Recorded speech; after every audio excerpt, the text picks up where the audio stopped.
তো বিকেলবেলায় মনে হচ্ছিলো কিছু খাই, কারণ কি বাইরের খাবার ভীষণই খেতে মন যাচ্ছিলো। তো কিন্তু খেতে মন গেলে উপায় নেই, আমার তো সব বাইরের খাওয়া খাওয়া মানে সব ফাস্টফুড খাওয়া বারণ। তো গ্যাস অম্বলের যেহেতু একটু প্রবলেম আছে তার জন্যই সব খাওয়া বারণ। তো দেখো বাড়িতে ছিল একটা ক্যাপসিকাম ছিল, তা আবার হলুদ হয়ে গেছিলো, মানে সবুজ ক্যাপসিকামটা হলুদ হয়ে গেছিলো। তো সেটা দিয়েই বানিয়ে নেবো চাউমিন, আর কি চাউমিনই বেশি খেতে মন যাচ্ছিলো।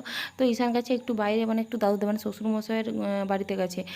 তো দেখো এখানে এই যে ডিম, হাঁসের ডিম ছিল ভেজেতে, তো দুটো ভেজে নিলাম। তো সাদা সিম্পলভাবেই তৈরি করব, মানে কোনো সস টস কিছুই দেবো না। ওই চাউমিনের ভিতরে যে মশলাটা থাকে, তো সেই মশলাটা দিয়েই বানাবো। তো এই যে দেখো মশলাটা আগে আমি ভেজে নিয়েছি, মানে ডিম মশলা একসঙ্গে দিয়ে ভেজে নিয়েছি। তারপরে কিন্তু চাউমিনটা দিয়ে আস্তে আস্তে ভাজবো।